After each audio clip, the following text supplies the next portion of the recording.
Welcome to the show, sports fans. This is the Treasure Valley Prepcast on IdahoSports.com. That's right. Welcome in. It is another edition of the Treasure Valley Prepcast on IdahoSports.com. We are coming to you live on the IdahoSports.com YouTube channel, Facebook page, and Twitter account. My watch says 3:12 on Friday afternoon, which means, come on, you've already mentally checked out anyways. Why don't you get that weekend jump started, kill a little time at work by tuning into the Treasure Valley Prepcast. Of course, if you're not live with us, you can always watch this Prepcast on replay or download this podcast wherever you download and subscribe to podcasts, Apple, Google, Spotify, Stitcher, etc. All right, this is the Treasure Valley Prepcast where we talk about District 3 activities. My name is Brandon Baney. You might be going, where's Logan Green? You know, where's our Southern gentleman, LG? Oh. Well, he's taking a little family vacation time. So we brought in the big boss, Paul Kingsbury, to fill in today on the Treasure Valley Prepcast. Paul, thank you for doing this. You know what, Brandon? Hello. I honestly, and this is no joke. During the opening, Logan was calling me, and I'm like, I had to give him an auto response saying, "Hey, I'm busy right now. Call me back."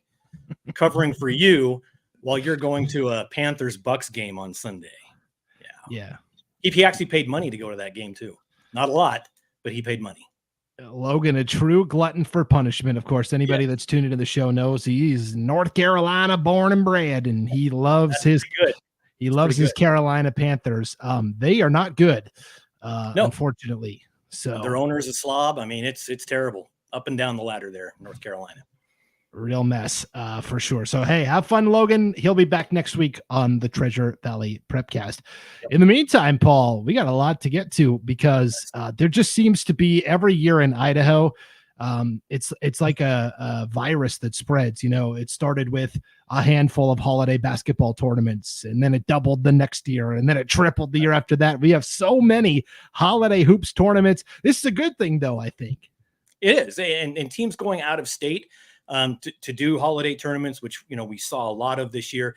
It used to be a luxury for certain schools, you know, and you'd go down because sometimes you had to be invited. There's always a waiting list. Now, you know, there's coaches that are very proactive in their programs, and you know, they're contacting these out of state tournaments ahead of time, getting on the list. And I'm excited to see the out of state competition because you can't get better unless you're playing up. And at these big tournaments, you know, a lot of times they don't invite the schlubs to come. You know, they invite the top tier to come, and it's a battle every game. And, you know, steel sharpens steel, what they say. So, yeah, I'm excited to see more and more teams going to these Christmas tournaments.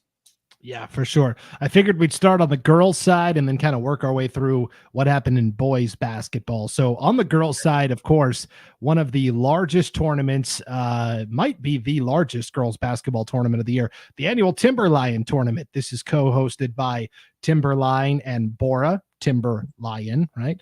And Paul, this is an event that you've seen up close over the years, and you've seen it really grow in numbers over the years as well. You know, and we spent many, many years broadcasting that event from both locations. You know, Will Henneke and someone would be at one location, and I'd be at usually Bora with Gary and Glenn, the Jones brothers. And, you know, and we broadcast that event for many, many years. And yeah, it's grown, and it's become, like you said, the premier girls basketball tournament in the state, maybe beyond. We had 5 different teams go 3-0 at the tournament. It's not like a bracket, right? It's all just, here's your teams, here's your times, and you get 3 games. But there were 5 different Class 5A schools that went undefeated, Paul. Hawaii goes 3-0. They beat Minico, Bishop Kelly, and Esperanza, California. Eagle went 3-0. They beat Bishop Kelly, Lowry, Nevada, and Coal Valley Christian. Rocky Mountain went 3-0. They beat Thunder Ridge, Coal Valley Christian, and Burley. Middleton went 3-0. They beat Hillcrest, Emmett, and then they picked up a win in their last game. And then Timberline went 3-0, and they beat Lowry, Nevada, Skyview, and Caldwell. So of those 5 teams, Paul, Owyhee, Eagle, Rocky Mountain, Middleton, Timberline, which one impressed you the most? Which team has caught your eye this season out of those 5?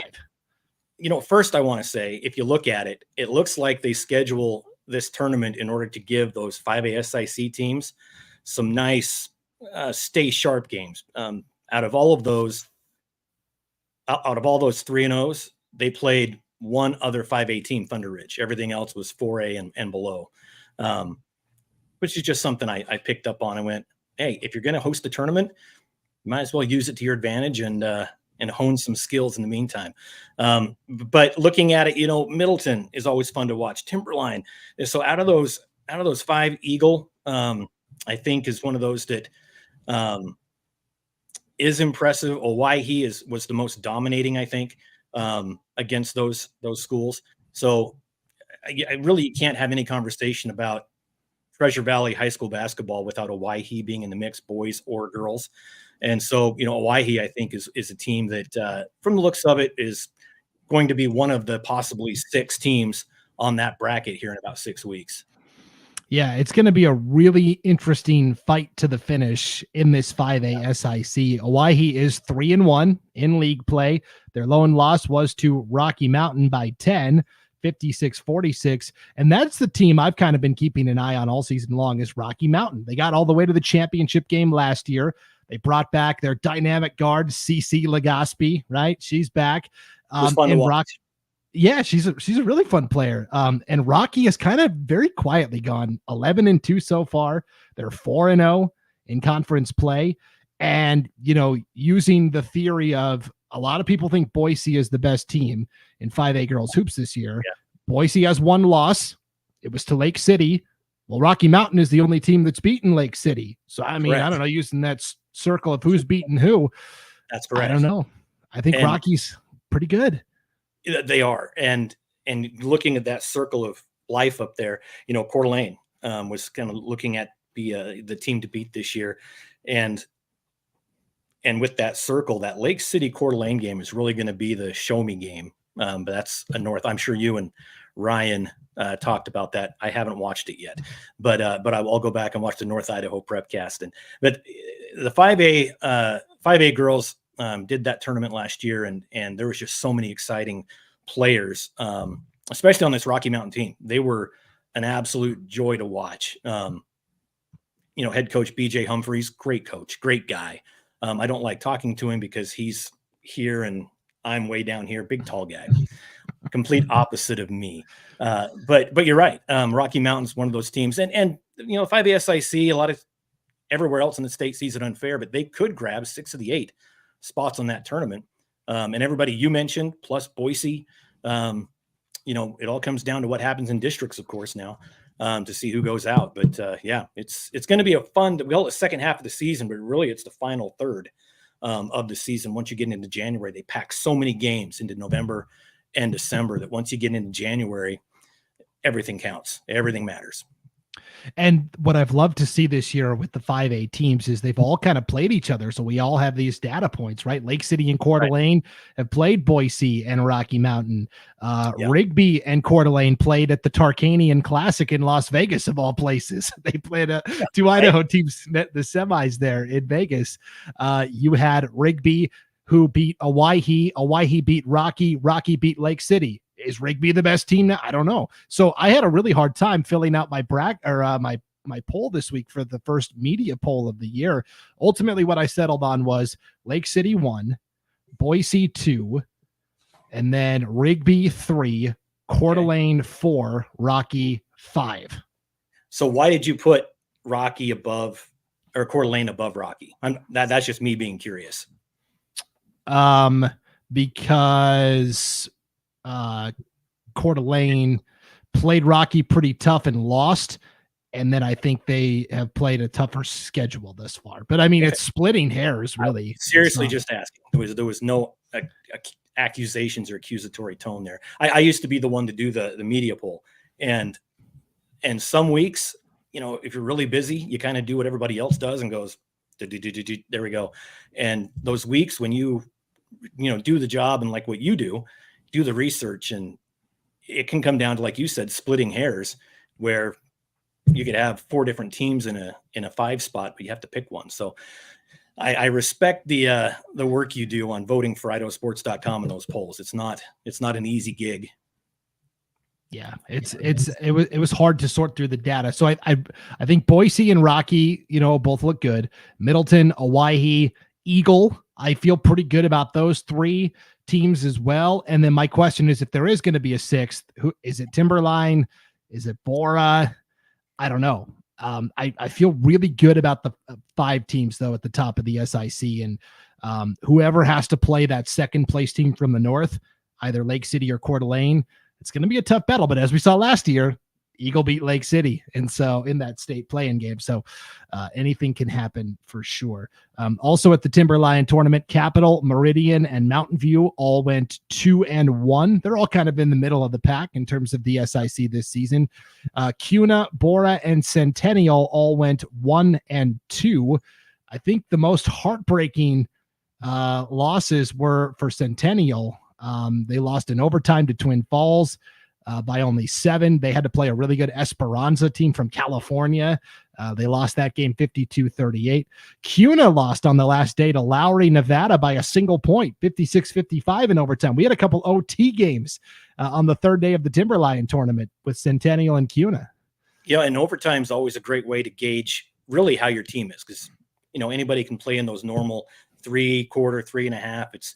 It's when things are crunch time, so to speak. You're down to the end and you've got to be able to play smart every play. You've got to run things. I mean, overtime to me is really the forge that kind of makes a championship team. And to see, even if you lose, you learn something. And so, having a tournament like this, I'm sure the hosts were thrilled to have overtime, because no one wants to see blowouts every game. And there were a few in the Timberline tournament. But that one to end the day, for Kuna, I'm looking forward to seeing how the Lady Cavemen do. Yeah, Katie Holmes does a good job coaching those girls up for sure over there at Kuna. So those were the 5A teams. A couple of 4A schools were competing. Emmett and Skyview both go 0-3. Caldwell went 1-2. They lost to Capital by only 2, 46-44. So they easily could have went 2-1. And then Bishop Kelly went 1-2, Paul. But I mean, look at who they played. They lost to Eagle 41-39. They lost to Owyhee 49-40. And then they beat Hillcrest, which is a contemporary of theirs, a really good team over from East Idaho. And so you lose to Eagle by 2, Owyhee by 9, and you get a win over another 4A team from the East. That's really good. I thought that was a really good showing for Coach McCormick and the Bishop Kelly Knights. Yeah, Coach McCormick's been doing a great job there for a long time. And that's why you can never go on a team's record. You have to look, like you said, the data points and see that. Yeah, okay, they lost, they went 1-2. Okay, well, let's look at those two. And like you just said, a few points, and that's reversed against upper classification teams. So again, that having these teams go to these tournaments and playing teams up during the Christmas season with the real meat of your schedule, so to speak, coming afterwards, it's brilliant. I love it. And Bishop Kelly, brought back a lot from last year's team. They did lose, the player of the year in the SIC, Caroline Knott, who was such a fun player to watch. But they brought back Kira Lizama. She was a starter in the backcourt. Brooke Hutchinson was another guard that started. Addie Leibel, 6'2" post. She came off the bench last year, but she's now holding her own inside. They had the 6th man of the year last year in Jordan Carnell. She's back. And so it's really kind of a core nucleus of 4 or 5 returning varsity players. And then they're kind of bringing along this group of newcomers. And for Bishop Kelly so far, it's been pretty impressive. Their only losses are to Boise, Eagle, and Owyhee. But the question is, like everything else, how good is the 4A SIC this year? Will it give Bishop Kelly enough of a challenge when it's time for them to get to state, and they're going to have to play Shelley and Pocatello and Sandpoint? Will they be battle tested enough when it's time for state? Well, if they remember the Timberline tournament, yeah, I think they will be. I mean, they're playing those teams to get themselves battle tested, but you can't get lax during your conference games just because maybe your conference is down versus what your level of talent is. And yeah, getting to that tournament where you've got the Minnecodes and the Shelleys, it's going to be tough. But luckily, like I said, they've got Coach McCormick, who he's been there.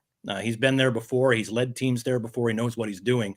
So getting these girls ready, I don't think is going to be a huge problem, but it's always fun to watch.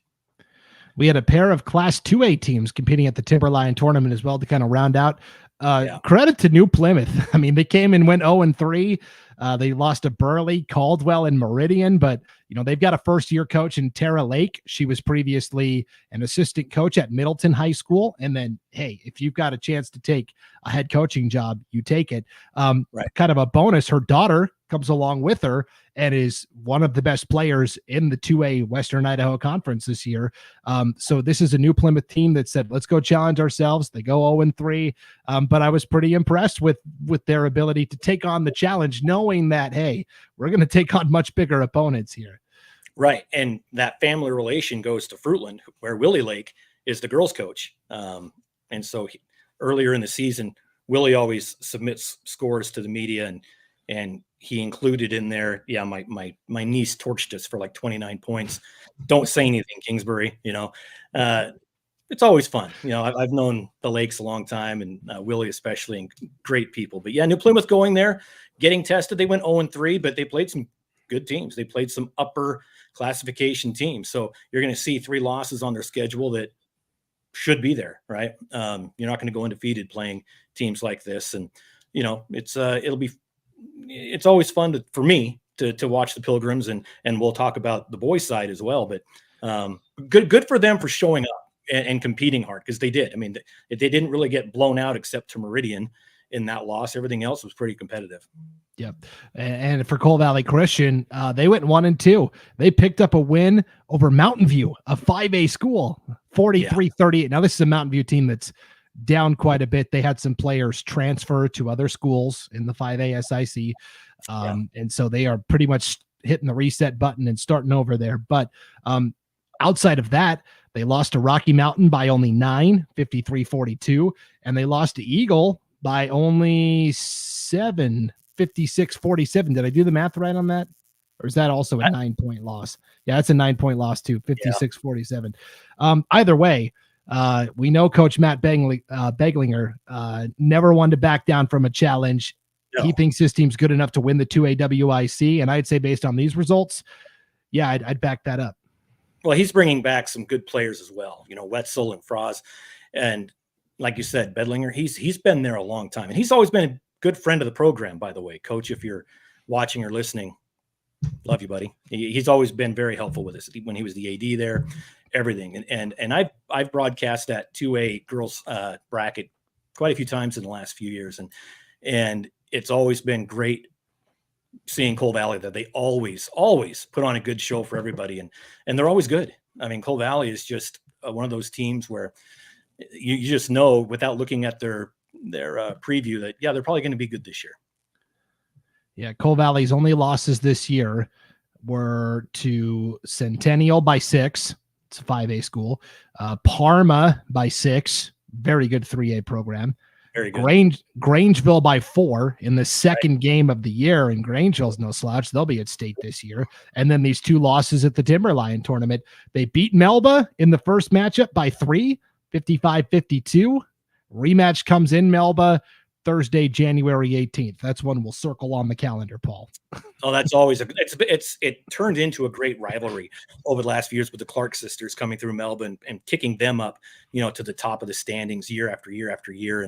And so watching those Melba versus Coal Valley battles, boy, they're a joy to watch. You always pick it up for your rival. Always, doesn't matter what the records are, and that's the case now. Especially, they're 1-2, and so that battle, I might go to that game. Yeah, it's going to be a must-see game for sure. Again, that's January 18th.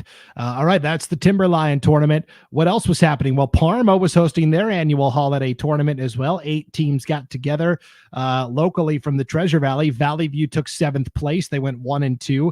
They beat Ontario, Oregon in the 7th place game, 40-22. You know what I've learned, Paul, in a short amount of time here? I know nothing about Oregon basketball, really. I know that Ontario is not very good at like anything. I'm not sure why that is, but they really seem to struggle, at least when they play Idaho teams. Right. And I'm from New Plymouth, right? Everybody knows that. And that's like 9 miles from the border. So that's where we went cruising on the weekends, was to Ontario. Had a couple girlfriends from Ontario, but yeah, they always suck.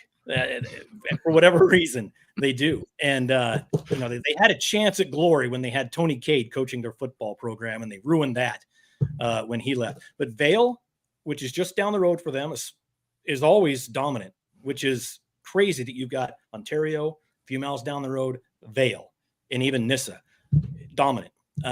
So, I'm not doing a deep dive in Oregon high school, but yeah, it's kind of like and no one from Oregon's watching anyway. So it's always an easy W when you throw them on the schedule. Yeah. It's kind of like Cary and Wood River, right? In the Sun Valley, they're not that far apart. And yet, I don't know. Right.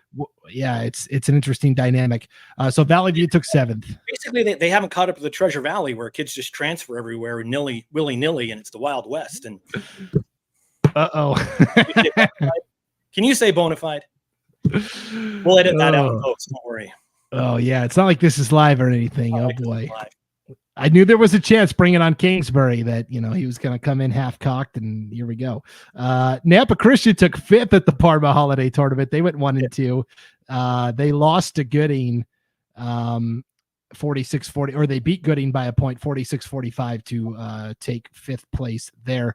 Really the big story though was on the winner side of the bracket, where Parma fell in the semifinals to Kimberly 53-43. They turn around and beat American Falls in the 3rd place game 54-30. So the host Panthers take 3rd. Weiser gets to the championship against Kimberly, and they win pretty convincingly, 51-34. They also picked up a tight win over American Falls in the semis, 45-43. And so I think Weiser and Parma are the two teams to keep an eye on in the 3A SRV, Snake River Valley Conference. Fruitland also, I think, is pretty sneaky this year. One of the big keys for Parma, though, is they are missing one of their best players out for the season, and that has kind of changed what Parma can do a little bit. And so the gap has definitely narrowed between Parma and everybody else in this league. Well, last night, Parma loses to Fruitland by 4 or 5 points. Tomorrow night, they play Weiser. So, they're opening up the new year with a gauntlet of Fruitland, Weiser, and then they host Payette. But yeah, last night, 59-54 to Fruitland. Tonight at Weiser. So yeah, Parma's really got to come out. Other players step up.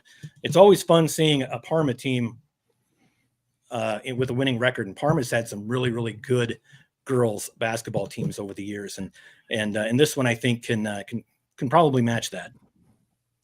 Yeah, and so again for Parma, a little bit of a different look. They've lost their first team all conference point guard Cadence Kaiser to a knee injury, and probably done for the season, which is awful news, and we hate to hear that. But Coach Calkins is he'll get those girls adjusted, and it may not be as dominant as we've seen in years past, but between really Fruitland, Weiser, Parma, and McCall Donnelly is always hanging in there too. They've got Gabby Green, they've got some dynamic athletes. Right. It'll be a fun race for sure in the 3A SRV. Okay, that was what was happening in girls basketball for holiday tournaments. Let's switch over to boys hoops. Paul, you mentioned these out-of-state tournaments. We had Mountain View, Owyhee, and Valley View all hit the coast, the California coast, went down to SoCal. Owyhee and Valley View went to the Classic at Damien. This is held at Damien High School in Laverne, California. Owyhee and Valley View are kind of annual participants at this tournament the past couple of years. They each went 2-2 against California competition. So for Owyhee, they were playing in the most difficult bracket as well, the platinum bracket it's called. And so for Owyhee to go 2-2, I thought was a pretty good showing. Oh, it is a pretty good showing. And again, you look at the scores that they had, they didn't lose by more than, I think, 10 in any of those two losses. And coming into back to Idaho, they've been beating everybody by close to 20, except for that Middleton game the other night, where they beat them by 11, I think. I was at that game. They were up by 12 at the most. It was tied at one point. I mean, Middleton came out with, they were hell-bent on fury with that one. It was a great game. And Owyhee is good. And I don't care about offense. Their defense was phenomenal. So for Owyhee to go down there and get, quote, battle tested by some of those schools down there, have a great showing. And I love any Idaho school going anywhere representing us. 5A down to 1A, you're representing Idaho. And these guys represented Idaho very well down at that tournament. So did Valley View. Yes. Owyhee lost to Roosevelt High, which is in Los Angeles, 71-66. Which Roosevelt is that named after, Paul? Do you know? Probably Roosevelt Franklin. High? I'd say FD. No, Teddy. I had a 50-50 on it, and I blew it. Theodore Roosevelt High in Los Angeles. They also lost to Corona Centennial by 10, 64-54. In a bit of an ironic flip here. And then they also beat De La Salle and La Mirada. Those are both California schools also. A bit of irony. Corona Centennial came up to Owyhee for the Pro Image Winter Classic that Owyhee hosted a couple weeks ago. Yeah. And everybody thought, okay, Owyehe's going to play Corona Centennial in this championship. Well, Corona Centennial got to the title, but Owyhee didn't. And so I guess it was fate. They were destined to cross paths eventually, Paul. It was fate. Yeah, I mean, if you can get a home and away with the team from LA, that's pretty good scheduling right there. I mean, that's some travel involved with both those teams. So kudos to them. Yeah. Valley View also went 2-2 in a different bracket at the Classic at Damien. They beat Colony, California and Hunter, Utah. They lost to Colony, California and Hunter, Utah. And then they defeated Citrus Valley and Rancho Dominguez, both from California there. Mountain View went to a totally different tournament. They went to Rancho Mirage, California for the Desert Holiday Classic. They go 1-3, Paul, but man, they played some upper echelon teams. Bishop Gorman from Las Vegas, Mater Dei, which Paul in the early 2000s had like over 100-game winning streak in football. That's where Reggie Bush went to high school. Yeah. They're pretty legit. And then they lost to Lincoln High School from California as well. So they went 1-3, but man, they were playing a gauntlet of teams. Well, again, look at those scores. Mater Dei, 73-70. They lost. Not bad. Lost to Lincoln, 73-61. They competed. And Coach Nettleton, great guy, great coach. He's had good teams over the years, and he knows how to coach and get as much as he possibly can out of every athlete on his roster. So seeing them go down there and 1-3, so what? They went down and they got better coming back to Idaho. Yeah, I was looking at the list of alumni from Mater Dei High School. Paul, here's the name you'll recognize: Todd Marinovich. Yeah, great hockey. Well, he was in your era, 80s, 90s, quarterback for USC, and then he played for the Raiders. No, okay. Weirdly enough, I did not watch sports growing up, except I watched the Bulls. That's basically all I was allowed to watch. We can dive into that trauma later, but yeah, my era doesn't. You're like Sean Kane on the East Idaho Prepcast. It's all he knows is 90s Chicago Bulls. He was talking about, I think it was Shea Shippen from Skyline. He said, yeah, she dribbles like Pippen, shoots like Kukoc. I was going to say Bill Winnington. Let's see if he can go back that far. Stacey King, drop those names on Mr. Kane. See if he remembers them.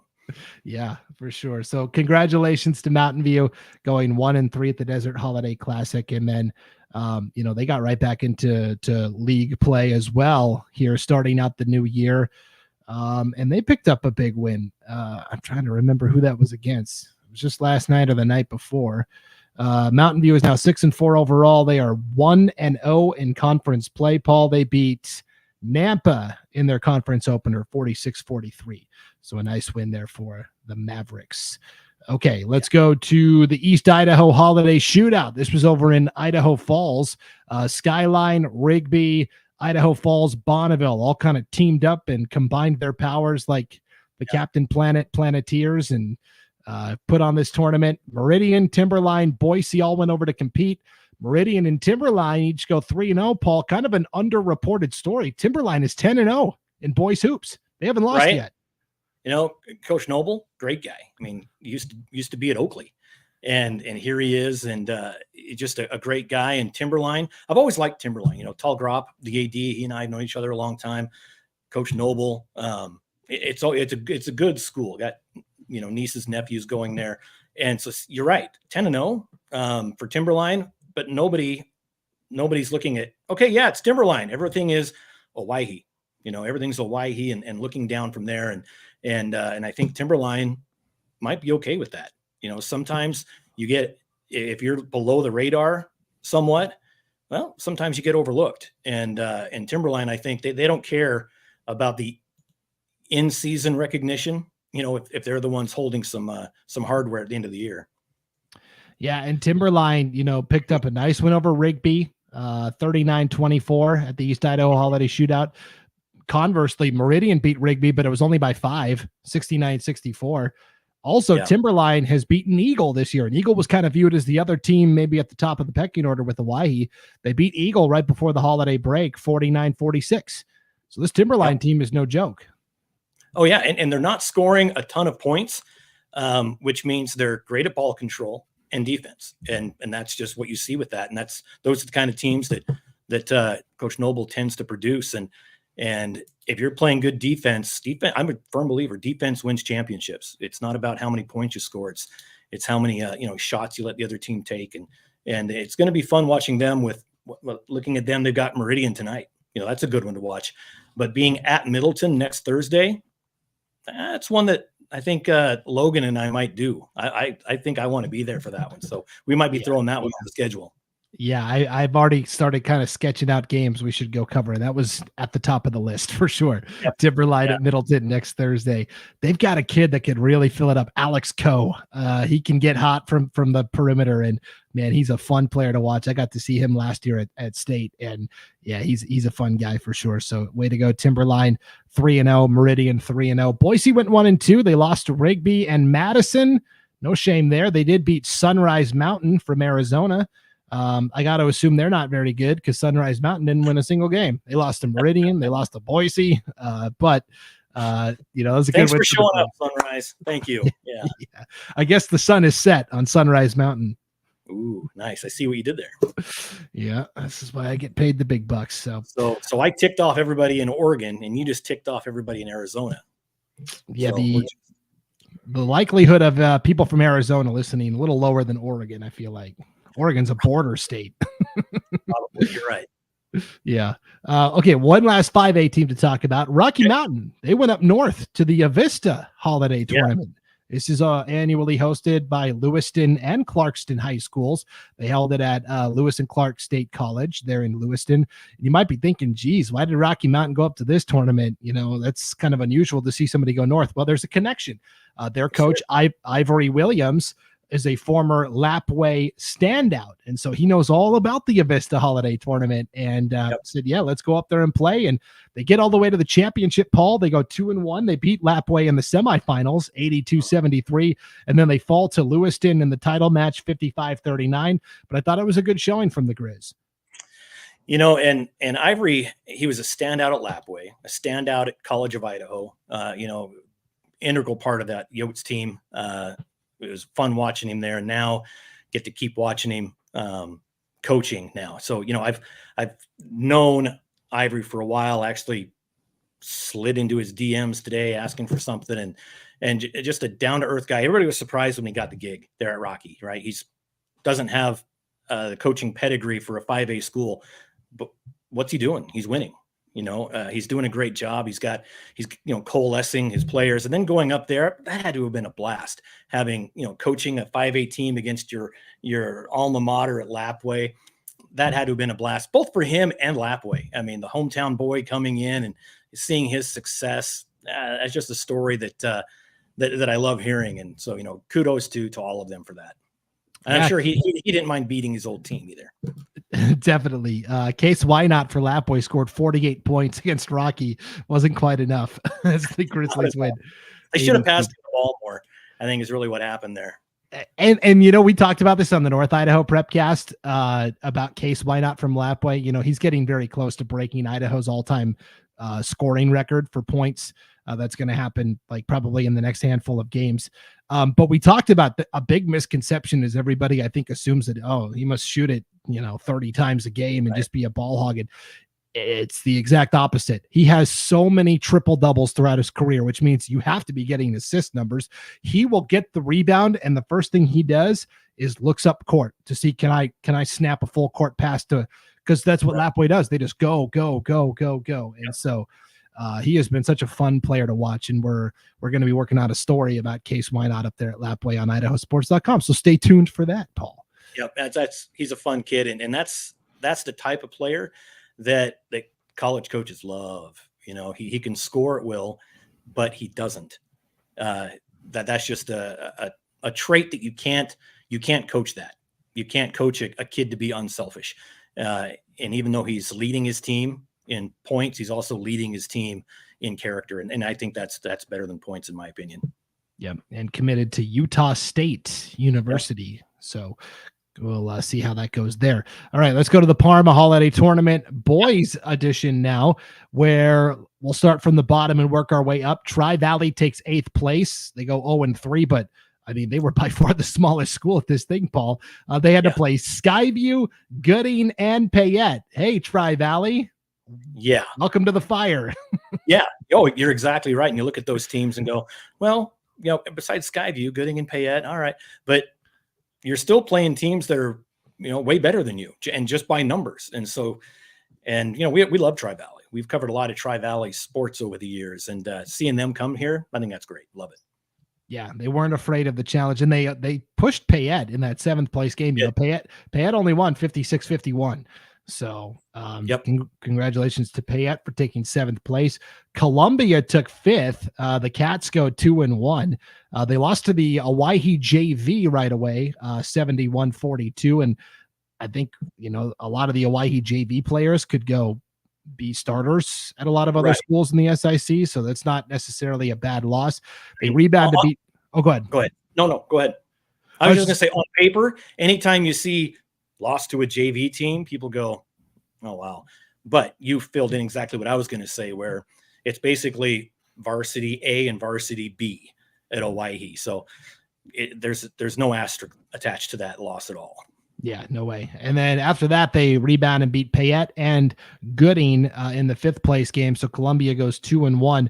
I really like their coach, Dominic Fear. He does such a great job getting the most out of his players. You look at Columbia's overall record, and they're 3-8 and they're 0-2, but man, do they compete. They have been in a lot of tight games. They lost to Ridgeview earlier this year, 56-51. They lost to Cuna by only 10. They lost to Nampa, by just 12. So they've been in a lot of games this year. They lost to Valley View last night, Paul, in overtime by 4, 68-64. At some point, that pendulum's going to swing back to Columbia's side. It has to, you're exactly right. And at the point of the season we're at, that pendulum is going to happen in districts when it matters. You can lose all the tight games you want, but that just kind of fires a team up and teaches you how to play from behind sometimes, where that's a dangerous team, a team that loses just by a few points in a lot of games. It's a very dangerous team. They just need to figure out how to get over that hump. And if they do that during the regular season, they get into districts, they could be a team to watch. Yeah, it's going to be a lot of fun. They just graduated Jack Keller, who was the SIC Player of the Year and great 3-point shooter. Younger Keller is in there now, Max Keller, and he's a freshman. Nice. And so, hey, you lose one, another one's coming through. So thanks, Mr. and Mrs. Keller.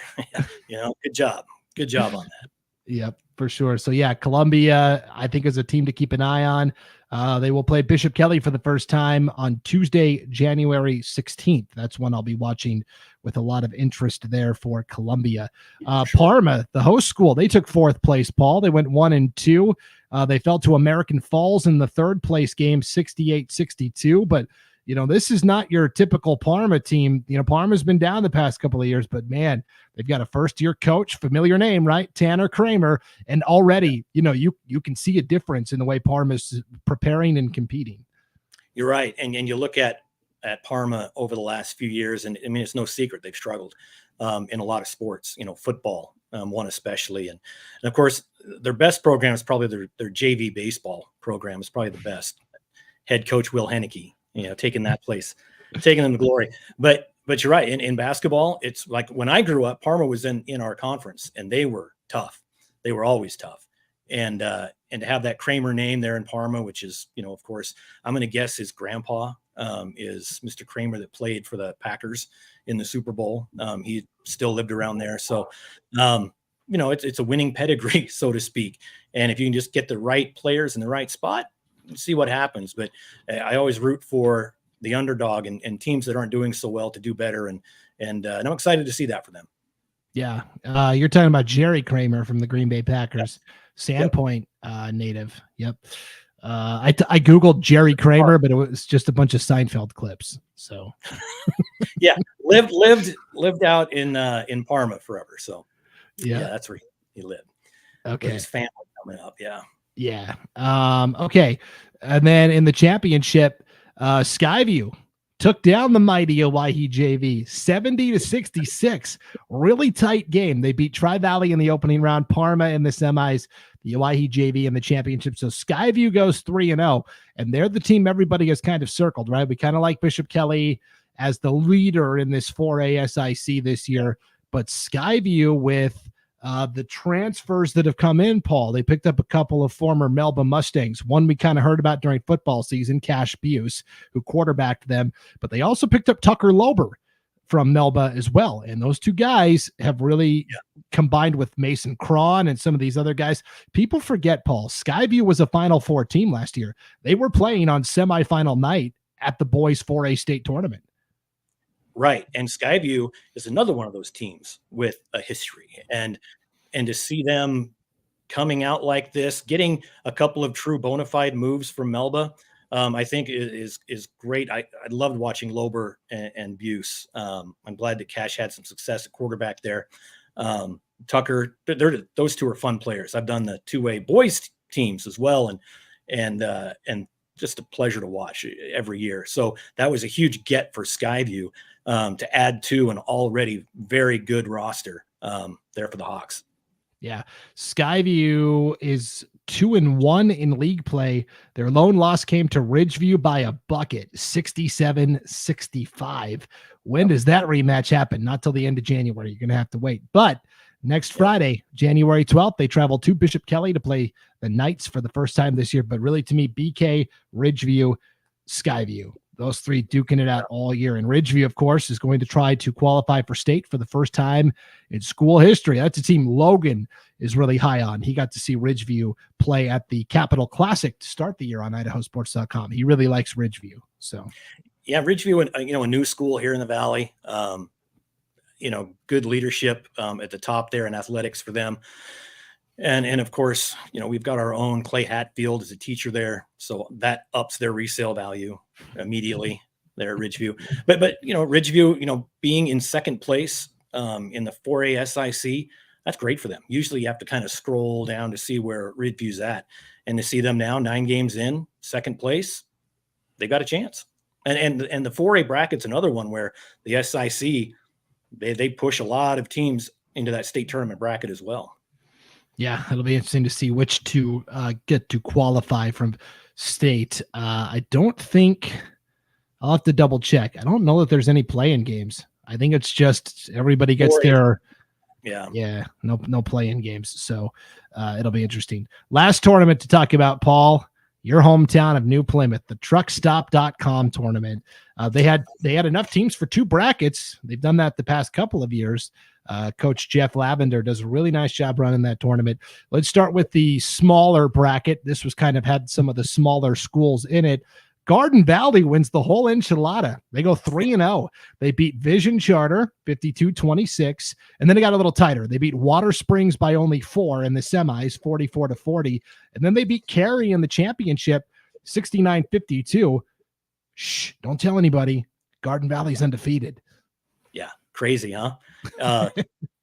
And they also, we usually go up to Garden Valley once or twice during the regular season, and they're another team that just is always good. We've seen them battle Dietrich, and we've seen them battle, these other teams, and the Wolverines are just always a team to watch out for. Paul, can we send you to Cascade Monday, January 8th? Garden Valley at Cascade? Can I have you commit to that here on IdahoSports.com? No, I'm just kidding. I wouldn't mind. It's not that bad. It's an hour and a half, maybe. I've got a buddy that has a cabin up in Cascade. I could just spend the night. Oh yeah. Sounding better and better.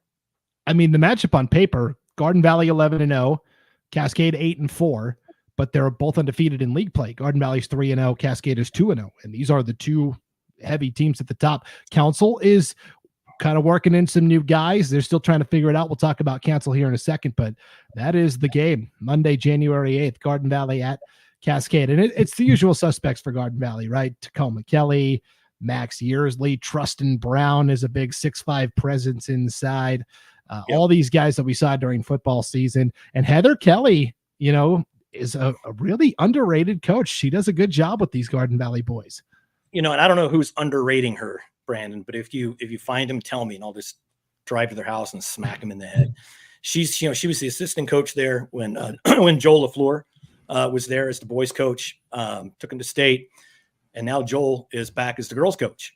And so his assistant coach is now the boys coach, and he is now the girls coach. I don't know if they're going to next year maybe flip a coin and say, okay, you take girls, I'll take boys, or what. But Heather, yeah, she knows what she's doing, and that's been apparent ever since we really started going up and broadcasting those games, and she's doing a bang up job there. Yeah, in the last couple of years, Heather's assistant has been Jason Yearsley, the football coach. So I don't know if that's still continuing this year or not, but yeah, Garden Valley 11-0, and they win the smaller bracket at the truckstop.com tournament. Other highlights from the Treasure Valley: Vision Charter took 5th. They went 2-1. They lost to Garden Valley right away, but then they beat the Nampa Christian JV and Horseshoe Bend by 10 in the 5th place game, which means Horseshoe Bend gets to take 6th. They lose to Cary by only 12. They beat the Ontario JV, as if beating the Ontario varsity wasn't bad enough. The JV came over and lost 75-30 to Horseshoe Bend. And then they only lost to 10 to Vision Charter by 10. So I was actually pretty encouraged by Horseshoe Bend and their coach, Jason Bromgard. You know, he's got some good athletes this year too. Yeah, and Horseshoe Bend has seen a lot of success over the years in multiple sports. And Horseshoe Bend is a great place, you know, just over the hill from the Boise Valley. But they're on their own. And they're also one of those teams that no one really looks at, regardless of what their record is. So I can see them sneaking in. Yeah. Big bracket at the truckstop.com tournament. We'll work in reverse order here because I say big in quotations because Council got thrown into this big bracket despite being a 1A D2 school. Council has scheduled very aggressively this year, Paul. It's led to a 4-8 record with a cast of new characters and some varsity newcomers and a new coach as well. I believe it's JC Tucker is coaching the Council boys first year as the head coach there, taking over for Clay Holland. But they lose to Vail by 9 or by 11, 51-40. They lose to Nampa Christian in their second game, and then they beat Ontario in the 7th and 8th place game, 42-36. So Council is another one of those teams where you can't just look at their record and judge them because they have played a gauntlet of a schedule. Yes. And the Lumberjacks, the Tuckers, because Paula Tucker is now the AD and girls coach at Council. She was Salmon River before. And the Tuckers and the Shepherds are going to take over everything from basically a little bit outside of Payette, probably to Coeur d'Alene by 2040 is my guess. They're just slowly expanding their empire, and they always win. I mean, they just have a history of winning. Yeah, you've got Salmon River, where Paula Tucker was previously. Mike Shepard coaches the boys. Levi Tucker coaches the girls. And now you've got Paula. What's that? I said, so Paula and Charlie Shepard are brother and sister. And then Levi's the son. He's also the father-in-law of Leighton Vander Esch. He married his daughter, Maddie. It's just, yeah, like I said, both sides of the mountain, because there's a mountain between the Cascade side and the Council side, and they're just going to take everything up both those highways. Yeah. So you want to be on their side when it comes, because that's where you're going to want to go. I'll meet you basically in Riggins when the end time. You, me, the Shepherds, and the Tuckers. We're just going to keep everybody safe. Hey, it sounds like a plan. It kind of sounds like a country song a little bit too. And then you've got Paula Tucker, of course, coaching the Council girls, and JC Tucker coaching the Council boys. And kind of quietly, Salmon River girls are doing pretty well this year too, Paul. Played some really young players. Always a factor. Numbers are always a factor there. And it's just gotten a little bit worse over the years where, sometimes I think we did an article on the 6 players they had at one point. So them being able to get the numbers out and then be competitive with those numbers, that's very good for them. Yeah, they had to play some 8th graders last year, but they're now kind of seasoned freshmen and doing really well. Salmon River on the season on the girls' side, I know we're kind of ping-ponging back and forth here between boys and girls, but I did want to give them a shout-out. They've already beaten Tri-Valley in league play this year.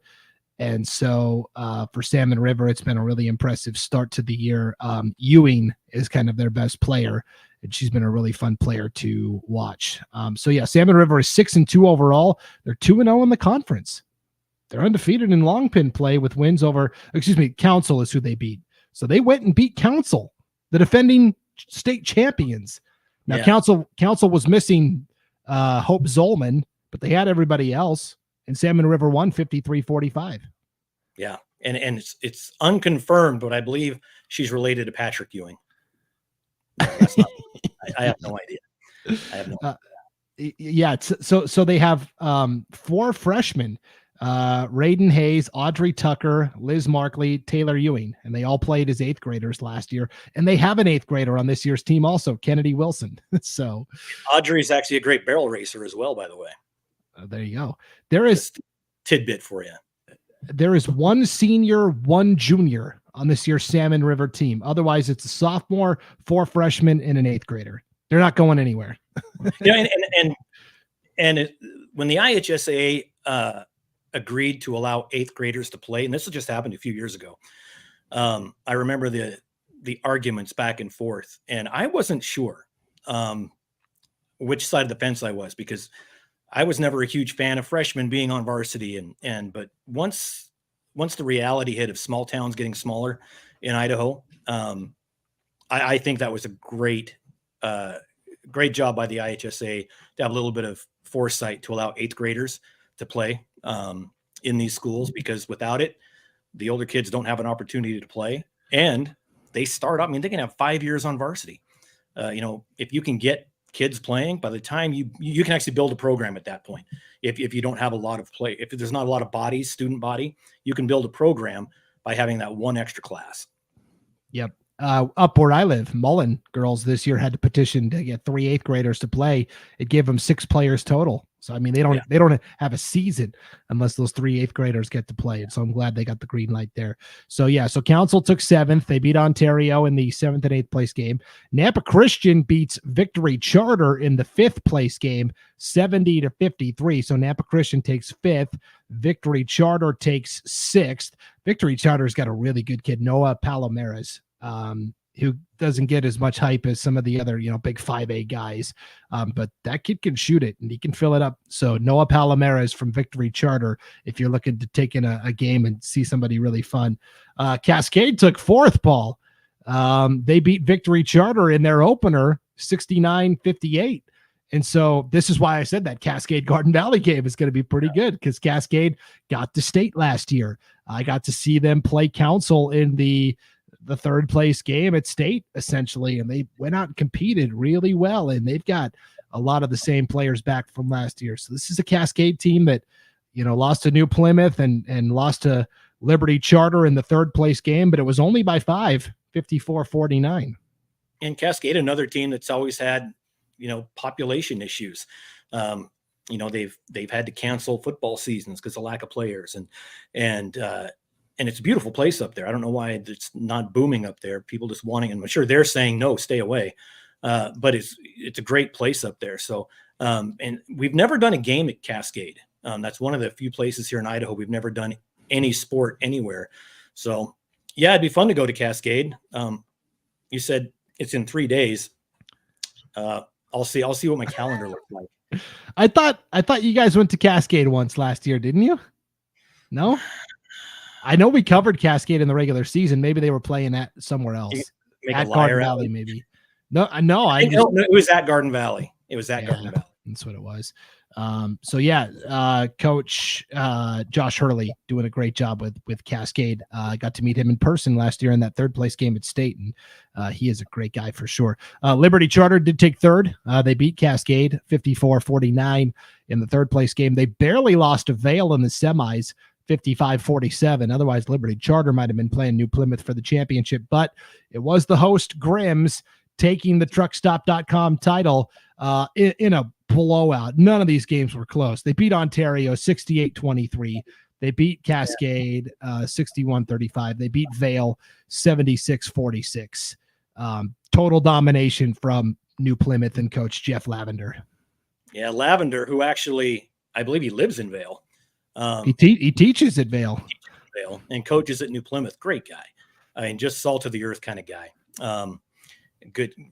Can't say enough about him, but to win your own tournament, that's kind of the goal. You invite everybody in, you want to be able to, bring up the championship trophy to your home crowd. And just a little fun fact, I worked at Internet Truck Stop while I was working on Idaho Sports as a hobby, way back in the day. Scott Mosgrip, great guy, worked for, and to see them, continue to sponsor this tournament every year and make it grow and better.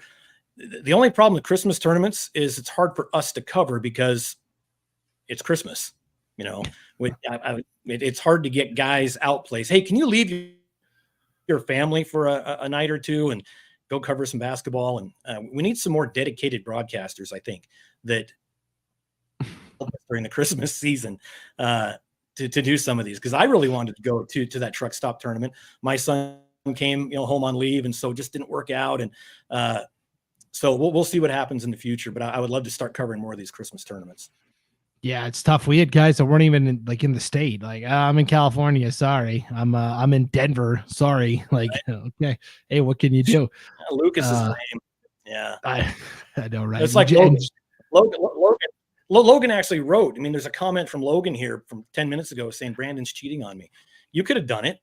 You could have done this, Logan. You just chose not to. So no, I might take over this gig, Logan. You might get fired. I was going to put this up at the end, but yeah, there's Logan. Brandon is cheating on me. Yep, for sure. I'm the mistress, apparently. and what a fine mistress you are. Thank you very much. I did want to talk about, before we wrap up with wrestling, this 2A Western Idaho Conference for boys basketball, Paul. The top 5 teams in the standings: Coal Valley Christian, 8-1 overall, 3-0 in the league.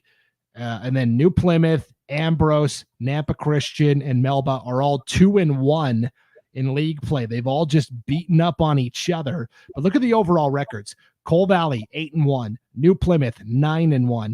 Ambrose, 8-2. Nampa Christian, 6-2. Melba, 6-3. That is a combined record of 12, 20, 28, 37, and 1, 2, 3, 4, 5, 6, 7, 8, 37-9, Paul. Look at that on the fly math. I'm impressed. Not sure if it's right, but yeah, 37-9. No one's going to fact check you. But, I'm old, and so I've seen a lot of these polls. I don't remember all top five teams being from the same conference. I just don't. I mean, there's always been 2 or 3 and maybe some also receiving votes, but all 5 of the top 5 teams, and this is the coaches poll, coming from the WIC. That's just phenomenal. Everybody says, yeah, I've got the toughest conference. Well, the 2A WIC on the boys side, they can actually say that and have something to back it up with. Yeah, it's insane. The IdahoSports.com boys basketball coaches poll that came out this week, that was your top 5, all from the same league: Coal Valley, New Plymouth, Ambrose, Nampa Christian, and Melba. And like I said, Coal Valley's 3-0. Everybody else is 2-1. And they've all kind of beaten up on each other. So that is going to be an interesting race, because there are 2.5 bids available to state from this league, Paul, which means a handful of really good teams are going to be stuck at home. Oh, that's right. And we see that everywhere. But, in a case like this where you're a top 5, maybe you're a number 4 at the end of the season. Yep, you don't go to state. It's too bad, but that's just, it's the system we work with. So but you also can't forget about all the other good teams around the state: North Fremont, Declo, Wendell, West Side. There's a lot of good teams out there that are saying, how come we're not in the top 5? And what I found over the years is, so you've got your preseason stuff that happens, you've got your Christmas tournaments that set your record coming out into the new year, and that really shapes your coaches' polls and your media polls. Well, once you get a week and a half into the new year, when they're playing their conference schedule, that's where you really see the polls becoming a little bit more accurate, because you're playing against talent that is more on your level. So when these top 5 teams start playing each other, those records, by math, says they can't all be 2-1 in a week from now. They can't all have the same number of wins and losses. So that's where it's really going to shake up, is probably next week's coaches poll and next week's media poll. After this weekend's games, I think you're really going to see a little bit more accurate top 5. I'm not saying those teams don't deserve to be in the top 5, but once they start playing each other in conference games around the state, that's when you're going to see a little bit more parity in all of these rankings. Yeah, it's my first year of covering state basketball for IdahoSports.com. I did the 2A boys, and Melba was there. Ambrose was there. They got to the championship, and New Plymouth won the play-in game to get there. So there was 3 teams. We could definitely see a similar outcome this season, no doubt about it. So good luck to all of those WIC teams competing there. Okay, before we wrap up with wrestling talk, who was that guy from the Chicago Bulls you name dropped earlier? Bill something? It wasn't Bill Cartwright, but it was Bill Winnington. Are you kidding me? Yeah, Bill Winnington. Sean Kane is in the chat. His answer to that is, how is the hook shot? Was that his patented shot? If it was as good as Bill Winnington's, I would have been in the NBA. I'll tell you that right now. Bill Winnington's got more rings than a lot of players, more than Charles Barkley. Well, yeah. I mean, you have more rings than Charles Barkley. True. Your 93 state championship with New Plymouth. Okay, we're going to wrap up with a little wrestling talk. No. I thought you were pulling a Gary showing your ring. I was, but I remembered I didn't actually get a ring. Yeah. It's not a state tournament special without Gary holding up that ring and saying, this is what everybody's playing for. It's because a good motivation. They are playing for. Yes. Yep. No doubt. Okay, before we wrap up, biggest weekend of the year in wrestling outside of state in terms of importance, but in terms of sheer number of teams coming to the Treasure Valley, 98 schools. Now, some are bringing just the boys, some are bringing just the girls, some are bringing both, but in total, 98 schools will be represented at this weekend's Rollie Lane Invite at the Idaho Center in Nampa. It is such a fun event, and it has just grown and grown from, the early 2000s is when it really started. Todd Cady was at Skyview, I believe then. Now he's the AD at Columbia, and all the help. Stuart Vickers was involved back then, and Alta Stewart there at the head table. She might still be there, honestly. And it's just grown and grown and grown into really the premier wrestling tournament. I think one of the top premier tournaments in the Northwest, definitely in Idaho. And there's a lot of good tournaments in Idaho in the Northwest. And Rollie Lane brings so many good teams from so many states. When you're looking at California, of course, Idaho, Nevada, Oregon, Utah, Washington, a lot of good teams coming in and a lot of good players. And now you've got that girl side as well coming in. And you'll notice that Idaho Sports didn't come out with rankings this week because we want to wait until after Rollie Lane, because that's going to shake everything up after Rollie Lane. And it's kind of like what we talked about in basketball, where after the new year, you get a week or two in the conference play and it kind of sets the standings. Once you get through Rollie Lane, kids are setting their weights. They don't stray from there too much after that. They're able to wrestle against a competition that they're being ranked against. So next week's rankings, when they come out, pay attention to them, because they're going to be probably vastly different than we've seen in the previous weeks. Yep. And we will, of course, break down everything that happened at Rollie Lane on the Idaho Mat Chat Prepcast. It is our standalone wrestling only Prepcast. We do it live every Tuesday night at 8:00 Mountain Time on the IdahoSports.com YouTube channel, Facebook page, Twitter account, and the Idaho Wrestling News Facebook page. And it is so fun. We do it for about an hour every Tuesday night. All the wrestling diehards are in there, and they really drive the conversation. We have a couple of topics that we talk about, but really it's the fans that are asking the questions and steering the conversation.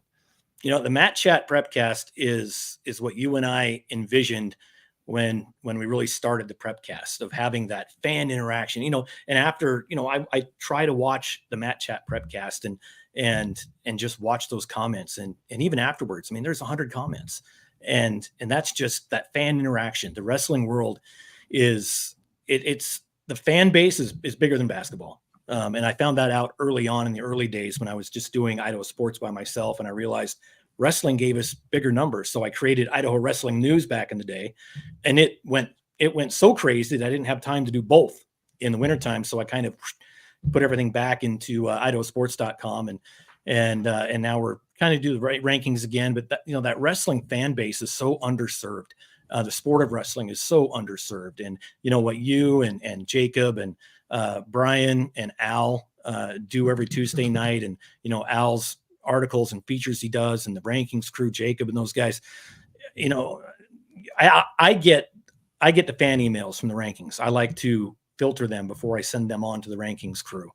And there's some passionate people out there. Let's just leave it at that. Very passionate about their wrestlers. And that's what I love. And I would love to see all of our Prepcasts grow to be, you know, that sort of thing. The 8-man Prepcast in the fall and the Matt Chat Prepcast are really the shining stars, the beacons that all the other Prepcasts long to be. And they'll get there. This episode is probably going to be the best episode of the Treasure Valley Prepcast we've seen in a long time. Yeah, I don't know if they're still here, but Logan Green, Sean Kane, there you go. Boss says do better. There we go. Hey, that's right. Paul Kingsbury, what a pleasure. Thank you for stepping in and pinch hitting since Logan decided to go jet set over to the East Coast. What a waste of money. Go watch the Panthers play the Bucks. It's crazy to me. Crazy. You can watch him on, well, you can't watch him. You could probably listen to him on your XM station in your car for free. Doesn't make any sense. Might be more exciting than actually watching them play too. I don't know. It's gonna be bad. So, all right. Well, big thanks to everybody that tuned in here live on the IdahoSports.com YouTube channel, Facebook page, and Twitter account. If you could hit that like button on the way out and then share this, it'll help everybody try to find it on replay.